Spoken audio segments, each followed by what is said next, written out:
What's out there? What creates the shadows in the corners or the creatures of the dark? Who are those on the other side? What do they have to say? This is the Gateway Podcast. This is not your normal style of paranormal talk radio. Brought to you live from United Public Radio Network, 107.7 FM New Orleans.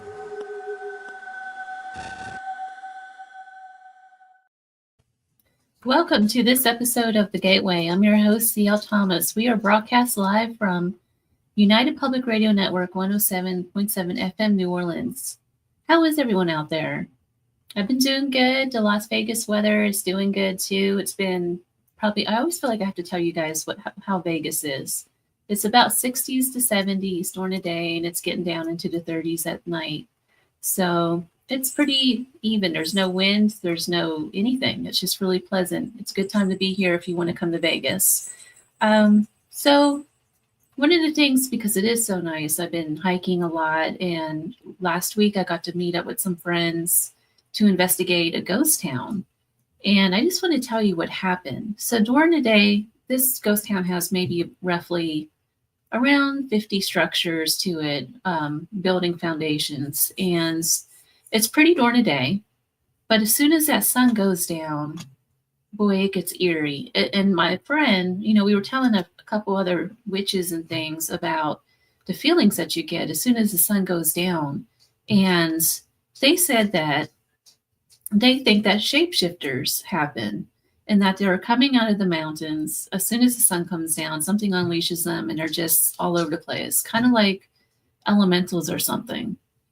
I don't know. My guest tonight is actually, I don't want to say he is an expert because nobody in the paranormal is an expert, but he knows what he's talking about. He's done a lot of research. He has a book out called Shapeshifters, A History. His name is John Kachuba. And let me get on here. Hey, John, welcome to the show. Hi, CL. Thanks. Nice to be here. I'm always horrible at openings for some reason. I don't know why. Well, did fine. So how did you get into the research, first of all? Well, I started off, I started off as a writer that wasn't really necessarily doing any paranormal kind of work.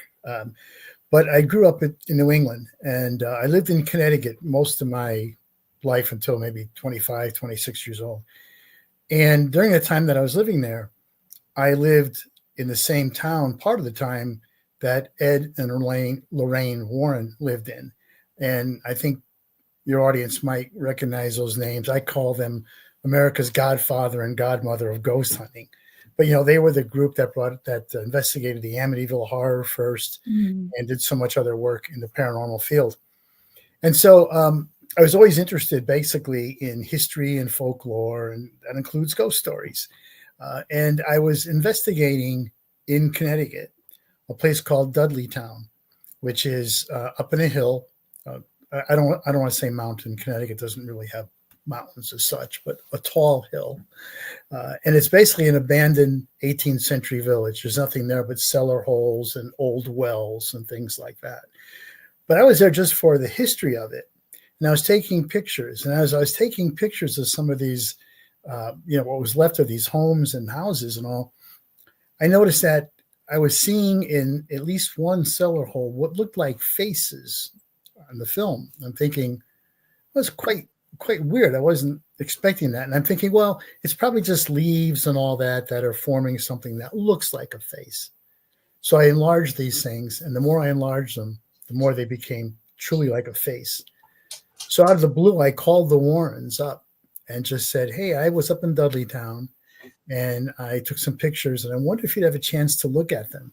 And they were so gracious. They said, okay, yeah, come to our house. I had never met these people, They just invited me to their house and they looked at my photos and they were saying, oh, yeah, these are definitely, you have anomalies here. These are definitely, paranormal anomalies. And then they took out their own photo album. They had been to Dudleytown several times, and they had hundreds of photos of mists and orbs and streaks and all kinds of anomalies. So the long story short is they really piqued my interest in doing paranormal stuff, paranormal investigations and all. So I started then a while back, but I didn't start writing about it until I guess my first book was 2004, which was Ghost Hunting Ohio, about ghosts of Ohio, where I live now. But I really say that the Warrens are the ones that spurred me into doing this, that and my love of history and folklore. So got it. So that's really fascinating that you got to work with the Warrens. Yeah, it was really cool. And I got to know them, after a while. What were they like? They were fantastic people. I have a book out called Ghost Hunters, and it's got a very long subtitle. And I interviewed a lot of people who are sort of paranormal, I'll call them celebrities or experts in the field. And so I have a chapter about the Warrens. And I talked about the first visit that I had to their house. And at that point, Ed and Lorraine were both probably in their maybe late 50s, early 60s, and they were healthy and everything else. But walking into their house was amazing. I got to their house, and there was nobody there. They said, come at 1 o'clock or whatever time it was. So I got there. There was nobody there. So I parked my car, and I walked into the door. And the front door, it was a screen door. The screen door was closed, but the front door behind it was just wide open. So I'm ringing the doorbell, nobody there. So I went around the back of the house, and there was a big German Shepherd that came out of nowhere. Luckily, there was a fence, and he was barking his head off like a sentry, But as I came back out the front, the Warrens' car pulls up. So they weren't home, but their house was totally open. I could have just walked in. And I said, that German Shepherd. Well, here's around back, though. But I said to Lorraine, I said, aren't you free? Your house is just totally unlocked. Aren't you worried somebody's going to walk in? And she says, she was so sweet. She was like an old school mom. She said, oh, no, dear. She said, nobody's going to enter our house. And she's right. So I go into the house, and the Warrens were very, very strict Roman Catholics. They were practicing Roman Catholics. Their whole approach to the paranormal was very much God versus the devil kind of thing. Yeah. A lot of the paranormal is actually based on that. And they were really like that. In their house, when I walked in, CL, the place was like walking into the Vatican. I mean, there were all kinds of holy pictures and crucifixes and, palms from Palm Sunday, all on the walls. Every horizontal surface had little statues of Jesus and Mary and the saints and little fonts of holy water. I mean, I grew up in a very fundamental Catholic family as well. And it was like being in church. It was like unbelievable. But they were so warm and they were so generous. Ed had this persona. He was kind of a bulky guy, big guy. And you kind of thought he was like a tough guy. He kind of sounded like that and came across like that, but he was really a very, very nice guy. And Lorraine, like I said, was just prim, proper, sweet, like a typical, like an old school marm or somebody's grandmother. So that was the first time. The second time I interviewed them, I was at their home again, and this was many years later, and Ed had just suffered a massive stroke. So when I went in their house this time, Lorraine was still her, effervescent self and everything. But Ed was in a wheelchair, and they had a nurse with him. He couldn't speak. He was paralyzed. He could just make noises. And it was very sad to see this guy who was so hale and hearty, come to that end. So Lorraine and I, we went out to lunch, and I just, talked to her again for a while. And it was only about probably less than a month after that interview that Ed passed away from, his stroke or whatever. Then, of course, Lorraine has passed away, I guess, maybe 2 years ago now or more. So they're very nice people. Their style of procedures when they're investigating and their paranormal beliefs were not 100% in sync with mine, but it didn't matter. They were very open and willing to share and just very generous people. I think that's a key point in this whole grand scheme of things with the paranormal. Like you mentioned earlier, a lot of the paranormal is based off of the Catholic Christian religion, but so many different people have different ways of beliefs and ways of doing things I think that's what's wonderful about the paranormal. Not everybody's an expert. Well, nobody's an expert because nobody really knows. Right. So, everybody that gets together and shares ideas, the more we learn about this stuff from so many different aspects. Yeah, I agree. And in the years that I've been doing this, I have worked with, I don't know how many, I'll call them ghost hunting teams or paranormal teams, all across America, but internationally too. And so I've come to meet a lot of different people in the field, gotten a lot of different information from them, a lot of ideas that we've shared. And you're right. I don't feel that I'm an expert. I feel that I'm a student. I'm still learning every day and learning from other people and from my own experiences, So I don't claim to have all the answers. I don't have probably any of the answers. I might have some guesses, but I'm not sure I have any of the answers, So you've done a lot of work with shapeshifters, and that's our topic tonight. And I don't know if I'm not the smartest person in the world, obviously, but I never imagined shapeshifters as anything other than the Native American witches. But there's so much more to these things. Mm-hmm. So what is a shapeshifter, and how did you get interested in these things? Yeah, so I'll tell you how the interest happened. I do a lot of public speaking, primarily about ghosts, because I have 5 books about ghosts in addition to my shapeshifter book. So that's kind of where I started. So a lot of times when I'm doing these events where I'm giving some kind of a public talk at a library or university or podcast or something like that, people will always want to share their experiences, their ghostly experiences, which is great. But so often when people would talk to me about what they saw or experienced, I would say, well, that doesn't really sound like a ghost. It sounded more like what I kind of thought a shapeshifter was like. So because I was hearing this so much, I thought that's interesting. I knew kind of what a shapeshifter was, but after hearing so many people mentioning things, I thought, well, I'm going to check into this a little bit. So I started doing some research. And what I found out was that the shapeshifter character, and I'll explain what I think a shapeshifter is in a minute, is ubiquitous in cultures all around the world. For this book, I was in 8 different countries in Europe, 3 or 4 in Asia, doing research on this stuff. And I found that almost every culture, like I said, has some kind of a shapeshifter character. And this goes way back. It goes back to prehistoric times up to today. So when I talk about a shapeshifter, the sort of standard definition is a person who has the ability to change themselves, to transform themselves into something else. And it's usually an animal, but it doesn't have to be an animal. It could be another person, it could be any kind of animal. Sometimes it could be even an inanimate object. Like in Japanese culture and Japanese folklore, there are dozens and dozens of shapeshifters that are people that change to things like a broom. I don't know why they would do that. It would seem like if you have the ability to shift into something, it's not going to be a broom, but they do. So that's kind of the basic definition. But in my book, I really expand that definition because I sort of started using what I call external shapeshifters and internal shapeshifters. These are just terms that I made up. I mean, they're not technical terms at all.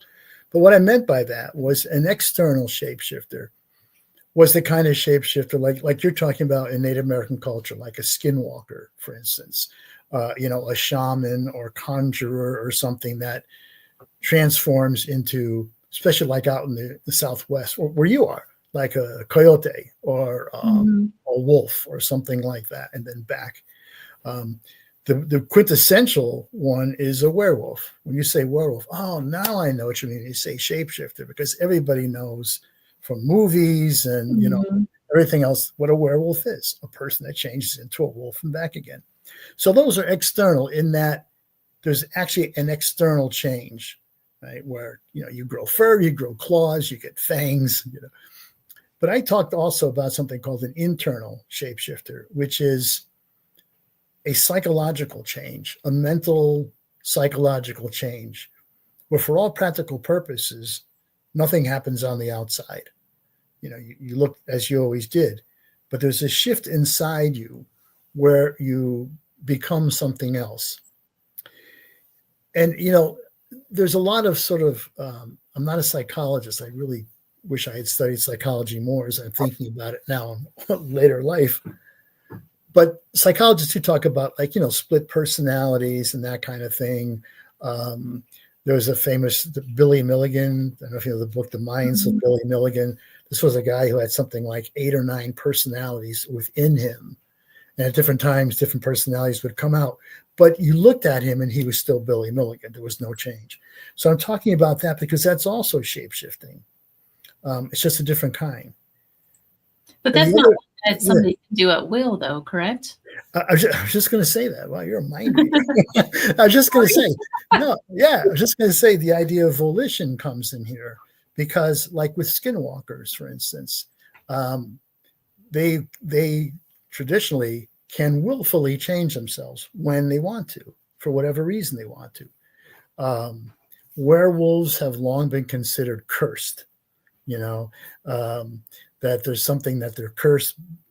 Somehow they're cursed. And so the change, they can't control the change. Although that's changing now too in some contemporary folklore and novels and literature where the werewolves have that volition as well. Like, I'm going to change now and I will. But the internal shapeshifters, that can go either way too. It could be something where somebody has the willpower to do that, or it could be something where they can't control it, that it's out of their control. I'm not saying a curse, but it's just out of their control.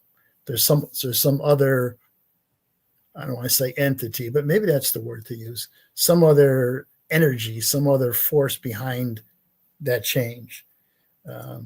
So that's kind of, so I guess what I'm saying is this book really expands the idea of what it means to be a shapeshifter. We're not just talking about something very simple like a skinwalker or a werewolf. I go into a whole range of different kinds of shapeshifters, I guess. Is there, so essentially not all shapeshifters are evil? Right. Yeah, absolutely. Absolutely. That's kind of another misconception is that, skinwalkers. Now, skinwalkers, my definition that I've heard from native people like Dene people or the Utes, is that skinwalkers are evil. That usually it's a sorcerer or a conjurer or a shaman who has evil intention. And he can manifest that intention by changing into something, like a wolf or coyote or something. But you're right. No, not all shapeshifters are evil at all. There's a whole body of shapeshifting. If you look at folklore from Europe and some other areas, there's a lot of different, there's shapeshifting fairies. There's shapeshifters that are mischievous, like to pull pranks on people, but they're not really evil. And then there's a blend. There's a shapeshifter in Japan called a kappa, Kappa. And this thing is weird. When you look at Japanese folklore, it's like a frog. Looks like a frog. But he has a depression, a shallow depression on the top of his head, and there's water in that depression. And he carries the water around with him all the time. I don't know why, but they live in creeks and streams and things like this. Now, they'll do favors for people, like for fishermen, they'll help get some fish and leave them for fishermen and stuff. But they'll also eat children, Nice. So I mean, you catch them on a bad day and you're in trouble. You catch them on a good day, you're okay. You get fish. So. Well, you caught me at the with Fae shapeshifters. Can you talk a little bit about that? And the reason I ask is because, like I was telling you before the show, there is a new theory going around that I've heard recently about shapeshifters that are actually elementals out here in the mining towns and stuff. Mm-hmm. Have you heard of this? Well, not in your area like you're talking about now. And I'm not sure that I've heard the connection to elementals, although I could understand where that could be true. What can you back up a little bit more what you've heard on that? Or yeah, so there's a couple of investigations that I've done out here where we've come into direct contact with some entities that are not human. based. They're not human at all. They're elementals. We have shadows that are like 2 foot tall. Some of them are 3 foot tall, and they seem to come out like at dusk. And so the theory I've heard from local Native Americans is that the Native Americans called these spirits up to protect their land against the people who were trying to take it from them. So that's the theory, and they're still around these ghost towns and other parts of the Southwest. Okay.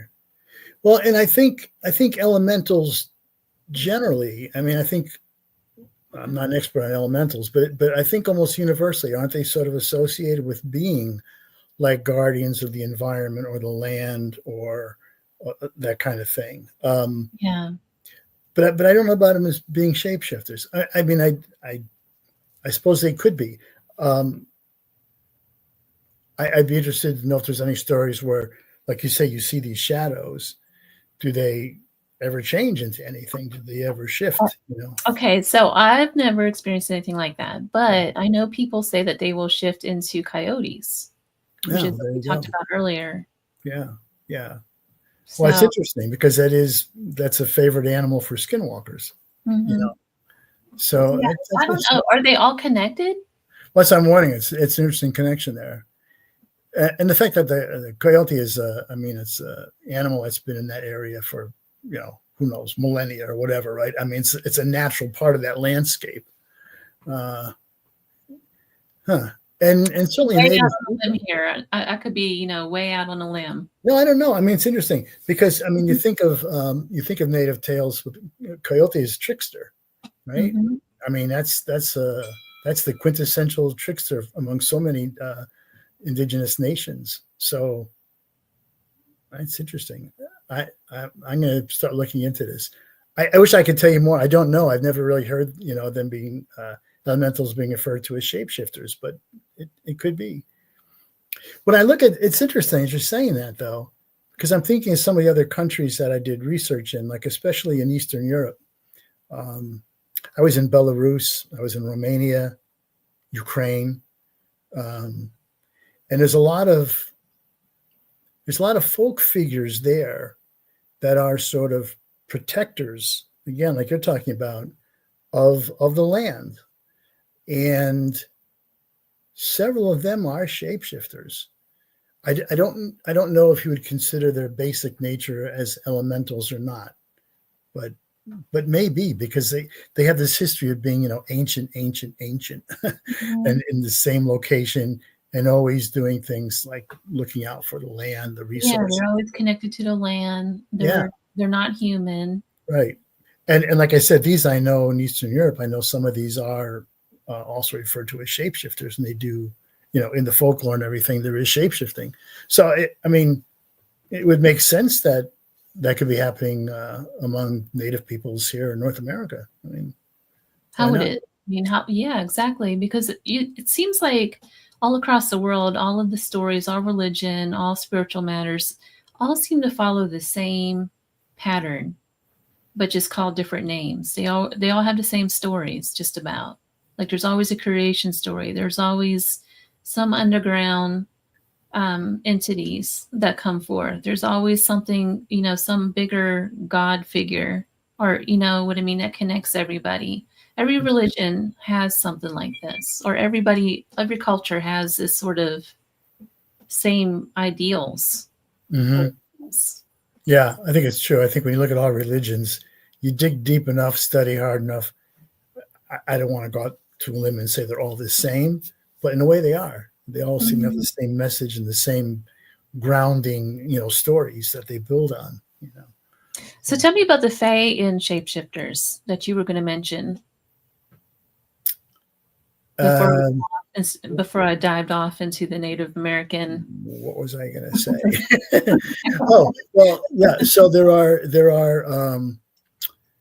are fairies and fae people in a lot of European folklore that are shapeshifters. In Italy, there's the I think called Donna Fieri, which almost sounds like fiery woman. And there are shapeshifters they're nice. They're fairies, and they will take you on a trip to a city in Italy that doesn't exist. And I cannot remember the name of it for the life of me. I have to go look at my own book to find out what it is. But it's a city that is it's a fae city, and they will shift as to humans and invite you there and take you there, and they're fairies, and you have a great time, and then they leave you alone and they take you back home. So I mean, why did you sign up for that trip?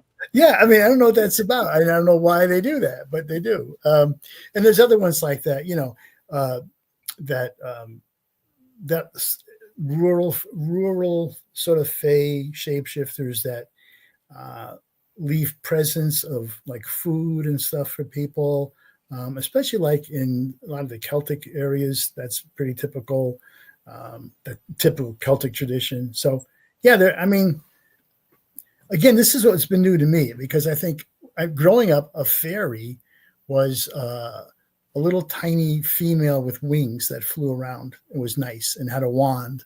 It might give you a quarter or something if you lost your tooth. That was a fairy, right? And I never even thought of like the fae, what it was always a fairy.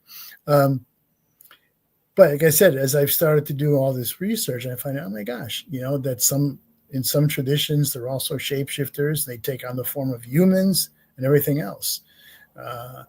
Actually, if you think of, get into literature a little bit, if you think of Tolkien, the Lord of the Rings, the trilogy, if you look at the fairy folk that are in there, the elfin folks, I mean, these are not like little tiny people.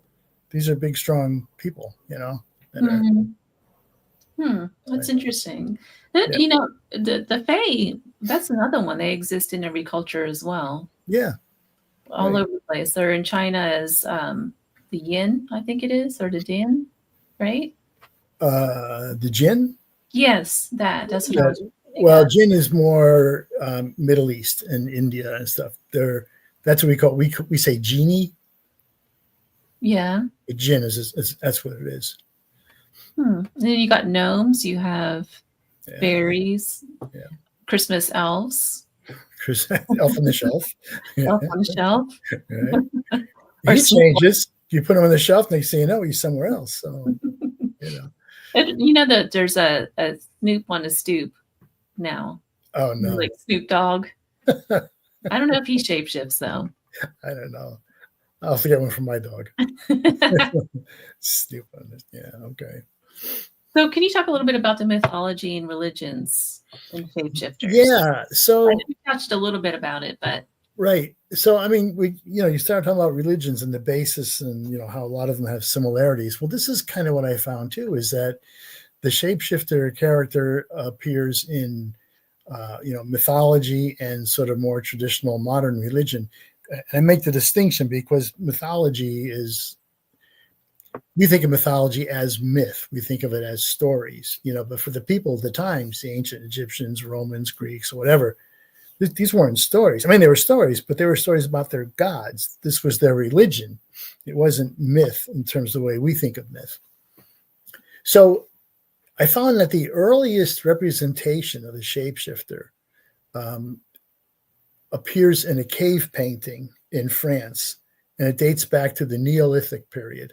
So we're talking way back. We're talking prehistory, right? And the drawing, I have it in my book too, it shows what looks like sort of a deer standing on its hind legs with its arms kind of up. But if you look at that deer really closely, you notice a couple of unusual things about it. So instead of having hooves on its feet, has toes. You can see lines that actually has toes. Well, deer don't have toes, right? You look at the eyes on this thing, the head is turned towards you, straight on. And the eyes are like ours. They're bicameral. They're right there. They're not on the sides like a horse or a deer would be. So, and it's got antlers. So people are saying, well, what is this thing? I mean, it looks like a deer, but it looks like a person. So anthropologists believe that what this was a representation of a shaman transforming from a man into a deer, It could be an elk. We don't know exactly what it is, a deer, elk, something like that. So you say, well, why would that be on the wall and what's that about? And what they believe was that this goes back to ancient hunter magic, as they call it, which was that the shaman would be getting the hunters together to go out to hunt for the tribe for food. And so he'd be getting sort of prepped for this. And what he would do is, he'd paint this drawing of people transforming into animals. You say, well, why would you do that? Well, if you're a prehistoric person on foot with, a rock in your hand, and that's about all you have to go hunting, the closer you can get to that animal that you're hunting, the better your chances are going to be of bringing it down, right? You don't have a long-range rifle that you can shoot. You don't have a four-wheel that you can chase them around the prairie or anything. You've got to get close to them. So how do you get close to them? You get close to them if the animal thinks that you're one of them. Well, how do you become one of them? Well, you transform, right? You shapeshift.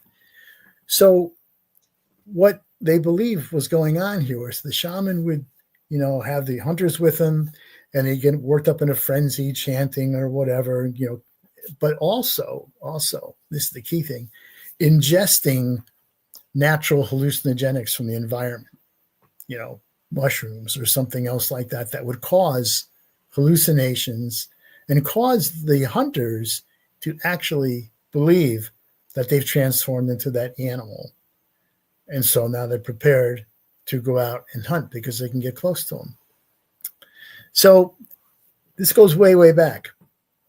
And that's kind of religion in a way, this hunter magic thing.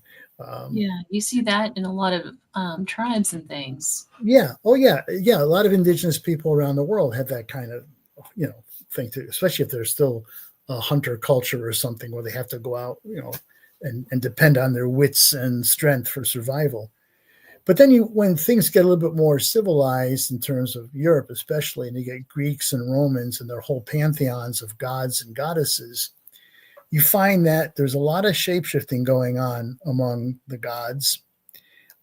In the Greek pantheon, for instance, Zeus, who was the god of gods, the father of the gods, transforms probably, the myths have probably 20 different transformations that he makes into all different kinds of things, all kinds of animals, bulls, eagles, an ant. He transforms at one point into a shower of gold. He transforms into another woman's husband so that he can be with that woman. And she's thinking she's with her husband and she's with Zeus. So there's all these transformations he makes. And you see the same thing in the Roman culture too. It's gods and goddesses. And the Egyptians, it's all the gods that are doing shapeshifting. But the average person, no. There are no, what would I say? There's no like wizards or sorcerers or witches or whatever with that power in these old mythologies. It comes from the gods.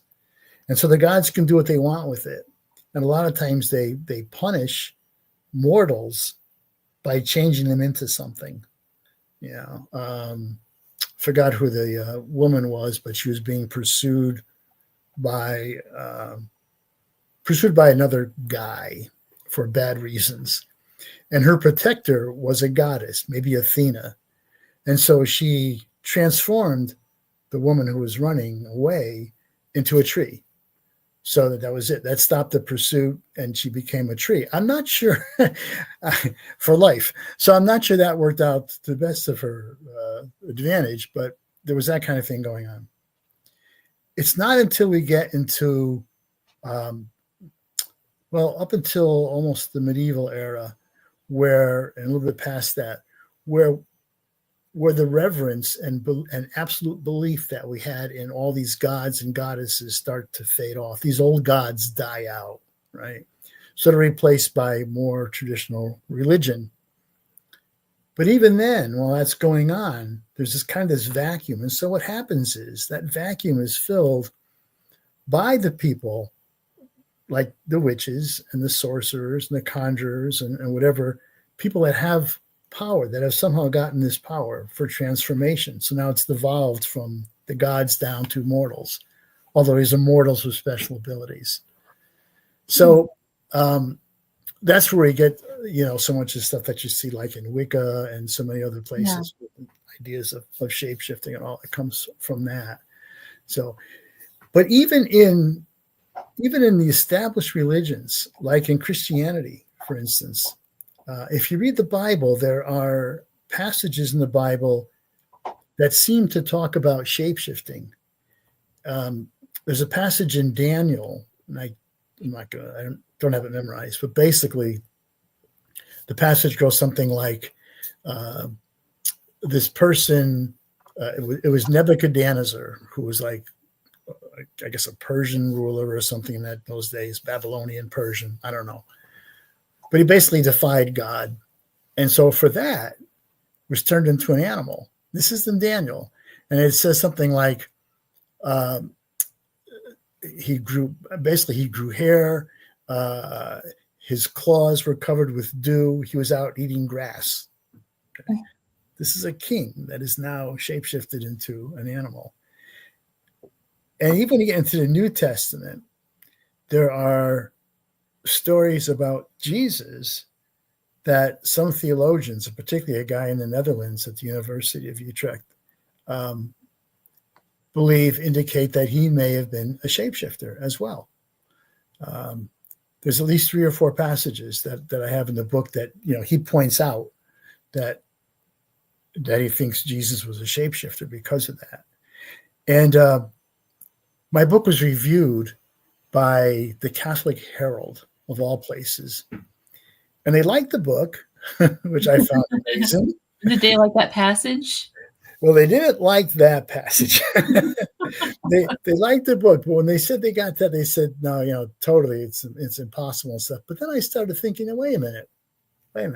I had no recourse. They wrote the review. It was good up to that point.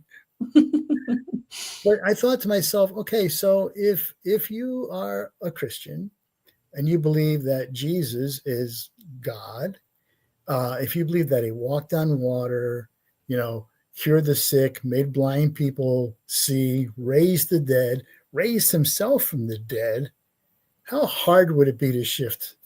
I mean, he should be able to do that, right? If he's God, technically. What's that?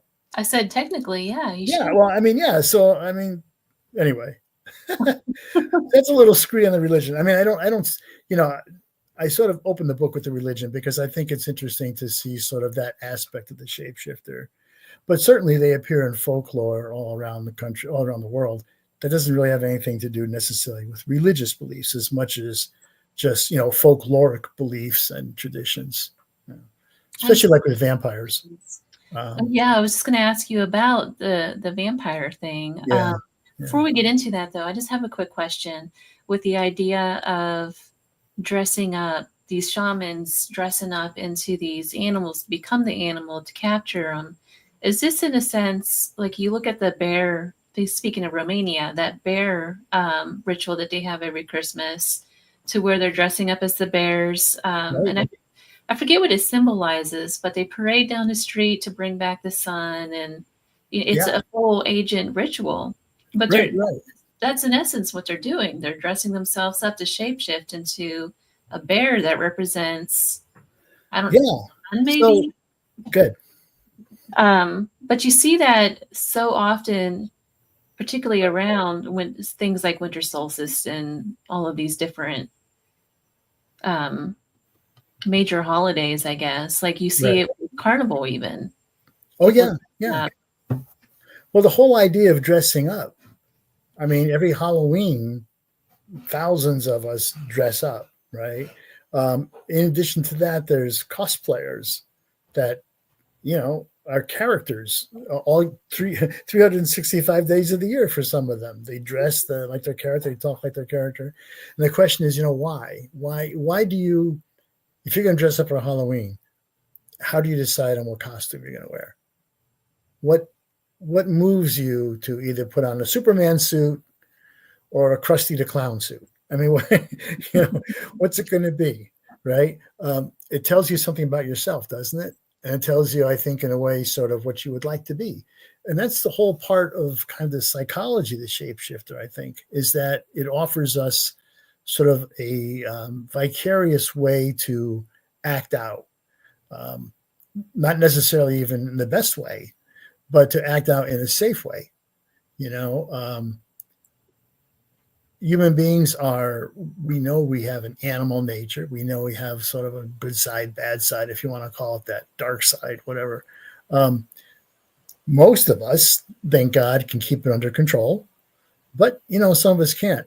If you look at Robert Louis Stevenson's novel, Dr. Jekyll and Mr. Hyde, right?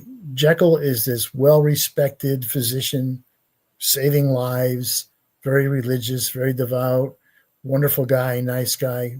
And yet, there is something inside him that says, what would it be like if I could throw off everything that holds me, that constrains me, the law, my religion, my sense of morality? What if I could throw all that off and just go run wild in the woods at night, howling at the moon or something, right? So he develops a potion to allow himself to do that. And he becomes Dr. Jekyll, Mr. Hyde, who is this horrible, reprehensible person that ends up murdering somebody. And Jekyll finds out that he can't control it anymore, and he ends up killing himself. So there's a shapeshifter. And that story is a really great story if anybody's interested in shapeshifting, because it really kind of talks about that psychology. And I think that's a big reason why the character is so popular still, because it gives us a chance to identify with somebody that's running around in the woods. Maybe you'd like to run around in the woods, but we don't. So you can do it by reading a novel, watching a movie about werewolves, dressing up at Halloween and pretending you're a werewolf or whatever.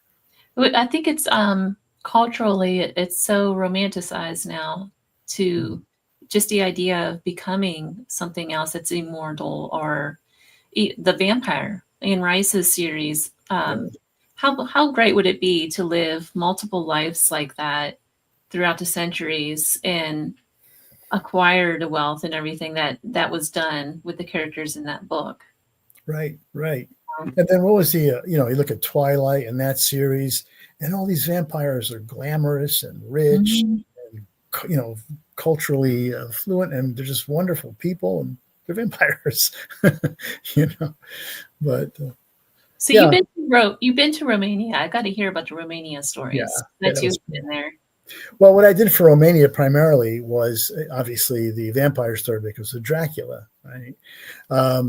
And Dracula, I think probably most of your audience knows this, I would imagine, is based somewhat on an actual medieval prince, Vlad the Impaler, Vlad Tepes, that's his real name, but they called him Vlad the Impaler because he liked to impale all his enemies on 12-foot poles, which was pretty disgusting. Pretty disgusting way to go. But so I was trying to follow that. So I followed all the sites. I went to all the sites that were affiliated with Vlad himself. So like in one town, I went to the house where he was supposedly born. Yeah. Singer Sora. Yeah. Have you been there? Have you been there, Minnie? Oh, yeah. Okay. So I know all these places. Yeah. And I went to the burial site, in Snagov on the lake. There's several burial sites there that all claim. Yeah. Well, the interesting thing about Snagov is there's this, did you go to Snagov at all? I mean, it's this little, beautiful little tiny chapel on an island. It's great. But then, you notice that, okay, there's this slab there and it's supposed to be his grave. And then you realize that in the 1930s, some anthropologists opened the grave for whatever reason. There wasn't anything in there. So you might have shapeshift out of there. Yeah, well, I mean, that's the question. If he really was there and he's not there now, where is he? So, but it was interesting. Yes, I went to all those locations and got a chance to talk to a lot of the people. I had some Romanian friends and got to stay in some communities and everything outside of not being in hotels, And what I found that there's the Romanian people have different viewpoints on vampires, and especially on Dracula, or even on Vlad, who was, like I say, a real historical character, because some of them if they are of Hungarian descent, which is pretty typical up in Transylvania, especially in that area, Vlad was not very nice to people of Hungarian descent. You know, he was sort of a different strain and killed a lot of them. So when those people today who are still speaking Hungarian and are still actually being discriminated against by the Romanian government in a lot of ways, when they hear tales about, you know, Vlad, the hero, and all this kind of stuff, they don't have anything to do with it. But then other Romanians go, yeah, he was a national hero. He defended us against the Turks, against, you know, the Mongols, against a bunch of people. Okay, so he killed a lot of people, but, you know, I'm not sure how the story connects, though. I'm not sure how Bram Stoker, the author of Dracula, how he actually was able to connect Vlad with Dracula, because I don't know stories. That's like a whole literature conversation. I know. We don't have to have it. We don't have to have it. I'm a writer. It's interesting to me. I mean, Bram never even steps foot in Romania, and he ends up That's right. creating this dynamic and putting Romania on the map, as far as I'm concerned. Oh, yeah. Oh, for sure. Nobody. I mean, I don't think any Americans would go to Romania right now if it wasn't for Dracula. Yeah, agreed. It's a beautiful country. I mean, you've been there. It's a beautiful country. And it is. You know, it's gorgeous. And the thing about Romania is that the people there they're so nice, but they're very superstitious. Oh, yeah. So a lot of them, they will not go outside at nighttime. They're very fearful of land spirits, and I forget the name of the witches that they believe that roam the woods around there. There's a name for them, and I forget. Yeah. But yeah, they're very superstitious. You can see it's intertwined in all the houses, especially when you go out into the villages. You'll see like the intricate work on the houses. That's all carved, hand carved, even by the house person, because they want to protect the house from evil spirits. Yep, absolutely. There's actually, this is interesting that we're talking about this now, because, you know, Christmas is coming up, and there is there's an old belief in Romania and in some other Eastern European countries that if you are born on Christmas Day, you have an excellent chance of becoming a werewolf. And you say, well, why? Well, because Christmas Day is when Jesus was born, right? So if you're, you know, horning in on his birthday, he's not going to like that. So if anybody born on Christmas Day, they still think, well, there's a chance that this person may end up becoming a werewolf. And there was even a Swedish pastor in the 16th century that wrote this whole kind of story about what happens at Christmas in Romania and other sort of Eastern European countries around there, which is that he says werewolves get together. Like you're talking about like a witch's coven. This would be like a werewolf coven, that they get together at Christmas and they go to isolated, like rural villages. They go to isolated farmhouses and all, and they attack them. And they kill people and eat them. So Merry Christmas. A lot of Christmas though has that. I'm putting out a magazine either tonight or tomorrow morning, and it's about pagan Christmas. And you don't realize how un-Christian Christmas really is. Well, elves from Saint Nicholas himself. There's Krampus. There's an actual witch. There's all kinds of stuff that's going on with Christmas that has nothing to do with the niceties that we'd like to do. When you go to Italy around Christmas time, in the Christmas markets in all the squares, they have, I cannot remember, La Bufina. It's a witch. It's a little. You buy a little witch on a broom, and she's the Christmas witch. And she comes around at Christmas. She even has a familiar and evil cat that I forget what the cat does, but there's a cat involved in this too. Yeah. Well, it's amazing. Well, and of course, Christmas, like you talked about, Christianity. I mean, as we know, Christianity adopted all these pagan dates and put their own thing on it. Easter becomes something, Christmas becomes something.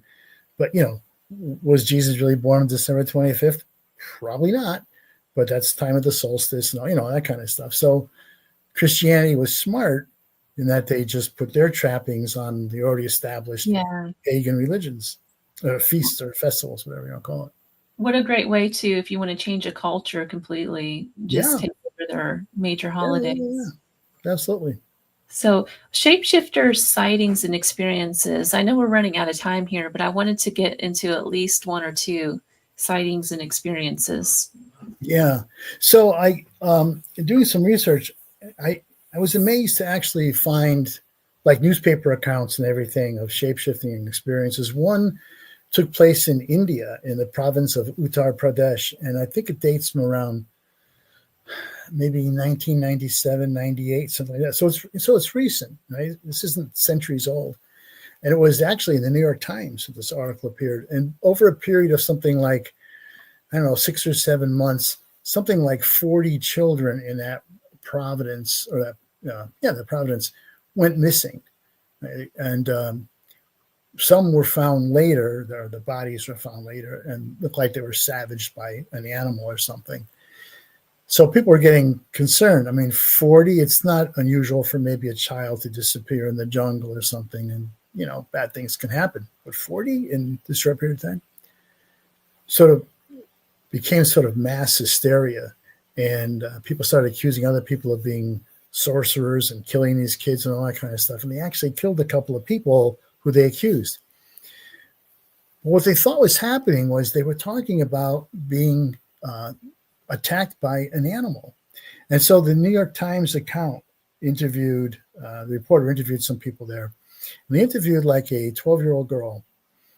And she said that she saw her brother, like 4-year-old brother, carried off by, she called it a man wolf, not a wolf man. She called it a man wolf.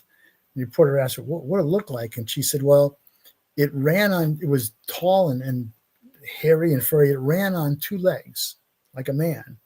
And it grabbed my little brother and it just ran off with him. We haven't seen him again since. And there was a truck driver interviewed who said that he saw something like that run across the road. Anyway, this happened. This was going on for about 6 months, and it just stopped after a while. Nobody saw whatever the thing was, either disappeared, died, was gone. I don't know, left, who knows. But the interesting thing was nobody actually saw a transformation, but they clearly described what sounds like what we would say like a werewolf or something. They described it as, man-sized, running on 2 legs. And that's an account in the New York Times. I had one from South Africa too, which was pretty interesting.